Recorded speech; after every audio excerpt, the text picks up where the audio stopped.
Yet, he was often drawn to the lively gatherings at the village tavern. Malik, curious about the traveler's intent, nodded and gestured to the empty seat across from him.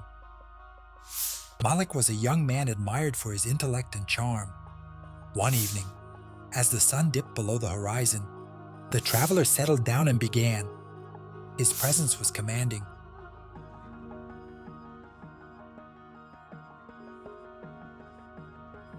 In a quiet desert village, Malik was a young man admired for his intellect and charm.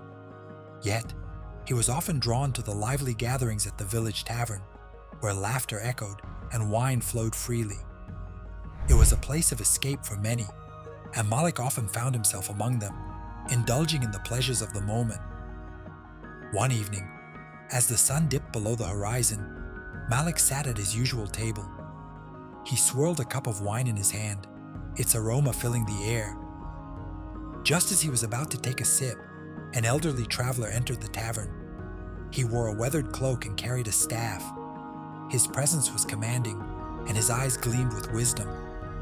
The traveler approached Malik and said, "Young man, may I sit with you and share a story from the Quran?" Malik, curious about the traveler's intent, nodded and gestured to the empty seat across from him. Please sit. I'm always eager to learn something new. The traveler settled down and began. Traveler. In the early days of Islam, wine was a common drink. People enjoyed it as you do now. But Allah, in His infinite wisdom, revealed guidance to protect us. First, in Surah Al-Baqarah, they ask you about wine and gambling. Say, in them is great sin, and yet some benefit for people. But their sin is greater than their benefit. This verse served as a gentle reminder that while wine may bring fleeting pleasure, its harm far outweighs its good. Malik leaned forward, listening intently. I see. It wasn't forbidden outright, but a warning was given. What happened next? The traveler stroked his beard thoughtfully before continuing. Allah's wisdom unfolded gradually. In Surah An-Nisa, He revealed, "Do not approach prayer while you are intoxicated until you know what you are saying."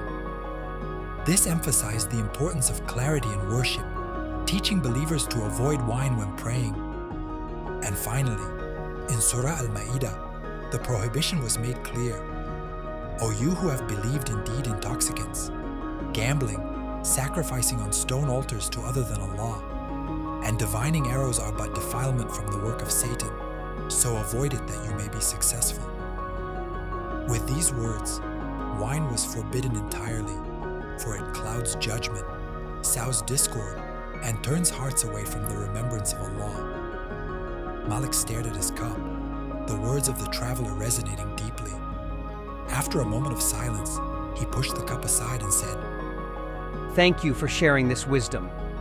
I see now that true strength lies in choosing what is right, even when it's difficult. I will walk the path of those who seek clarity and guidance. The traveler smiled, his eyes warm with approval. "You've made a noble choice, Malik. May Allah bless you with clarity and peace." From that day forward, Malik never returned to the tavern. He dedicated himself to the teachings of the Quran and became a guiding light in his village, helping others understand the wisdom behind Allah's commands.